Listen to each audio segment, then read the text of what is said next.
মোক্ষদা একাদশী ব্রত মাহাত্ম্য। যুধিষ্ঠির বললেন, হে বিষ্ণু, আপনাকে আমি বন্দনা করি। আপনি ত্রিলোকের সুখদায়ক, বিশ্বেশ্বর, বিশ্বপালক ও পুরুষোত্তম। আমার একটি সংশয় আছে।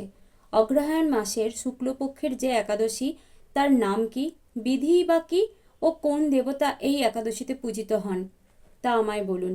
শ্রীকৃষ্ণ বললেন, হে মহারাজ, আপনি উত্তম প্রশ্ন জিজ্ঞাসা করেছেন, যার মাধ্যমে আপনার যশ চতুর্দিকে বিস্তৃত হবে। এখন এই একাদশীর কথা আমি বর্ণনা করছি, যা শোনা মাত্রই বাজপেয় যজ্ঞের ফল লাভ হয়।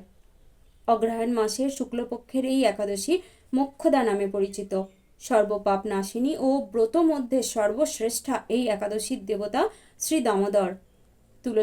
তুলসী মঞ্জরি, ধূপ, দীপ ইত্যাদি উপচারে শাস্ত্রবিধি অনুসারে শ্রী দামোদরের পূজা করতে হবে। পূর্ব বর্ণিত বিধি অনুসারে দশমী ও একাদশী পালন করতে হবে। এই উপবাস দিনে স্তবস্তুতি, নিত্যগীত আদি সহ রাত্রি জাগরণ করা কর্তব্য।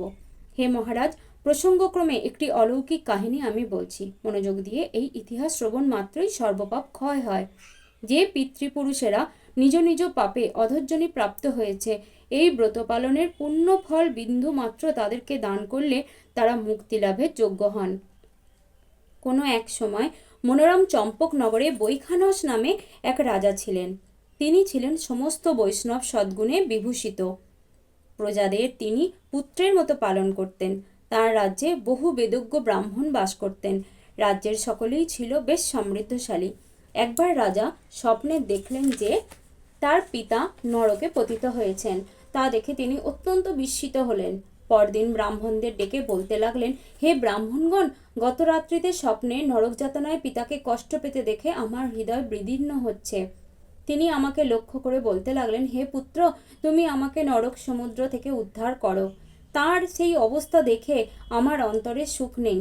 আমার এই বিশাল রাজ্য, স্ত্রী, পুত্র কিছুতেই আমি শান্তি পাচ্ছি না। কি করি, কোথায় যাই, কিছুই বুঝে উঠতে পারছি না। আমার পূর্বপুরুষেরা মুক্তি লাভ করতে পারেন এমন কোনো পুণ্যব্রত, তপস্যা ও যোগের কথা আমাকে উপদেশ করুন। আমি তা অনুষ্ঠান করব। আমার মতো পুত্র বর্তমান থাকা সত্ত্বেও যদি পিতামাতা পূর্বপুরুষেরা যদি নরক যন্ত্রণা ভোগ করতে থাকেন, তবে সে পুত্রের কি প্রয়োজন?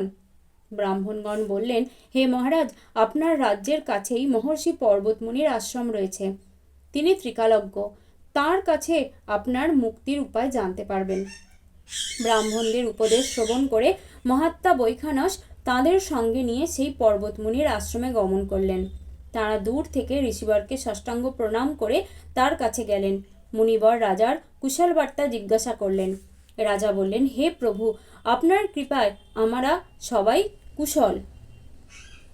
তবে আমি একদিন স্বপ্নযোগে পিতার নরক যন্ত্রণা ও কাতর আর্তনাদ শুনে অত্যন্ত দুঃখিত ও চিন্তাগ্রস্ত হয়েছি।